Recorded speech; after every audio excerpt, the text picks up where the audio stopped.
Kevin, it's great to see you again. You made me really, really popular when we talked last time at Patriots Day.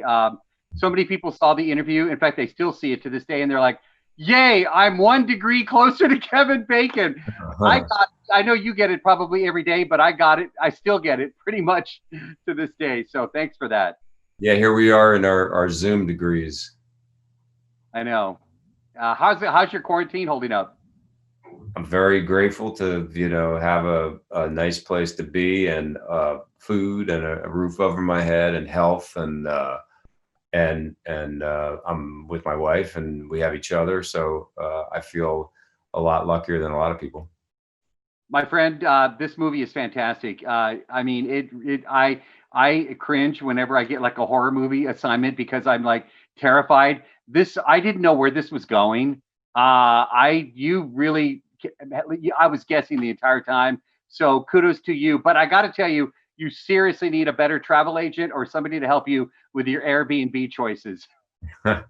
Yeah. Well, what's interesting is that we set this in this house, and the writer director David Koepp had an idea that he wanted to shoot it in Wales. He also wanted the house to not be a traditional scary house, which is usually old and creaky and filled with antiques. He wanted something sort of modern and minimalist. And we saw this house online, and we were kind of like, this is the only place that we can shoot this. This place is perfect. And the reason that it's online is because you can actually rent that house. A lot of people rent it.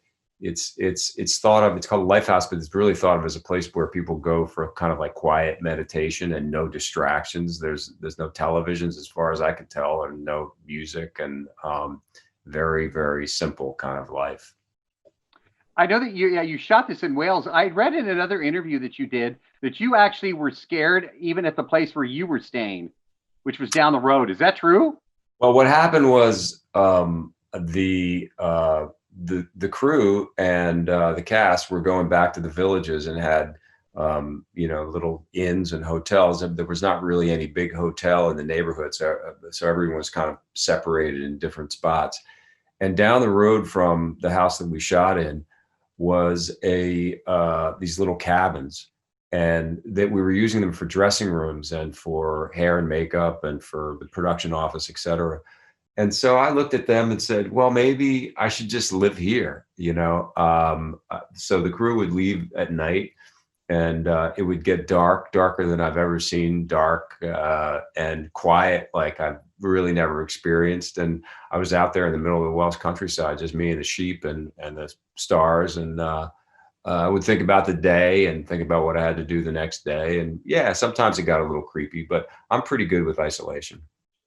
Kevin, something I wasn't able to ask you last time we spoke, and I definitely had this in my questions today. What is it you've had such an incredible career you continue to do? I know you've got more stuff coming out. What is it about acting that you absolutely love so much?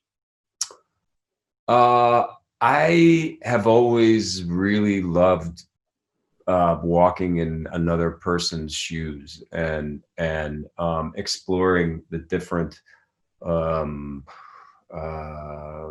different aspects of the human condition, and exploring that emotional life and pain and joy and love and fear and passion and desire. These are things that everybody I think has inside them all the time, but I get a chance to kind of work through them in a constant way, in my work. And I find it very therapeutic, frankly.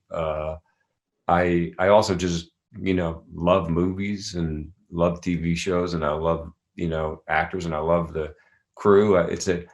I feel just so grateful to have this gig. It's a great gig.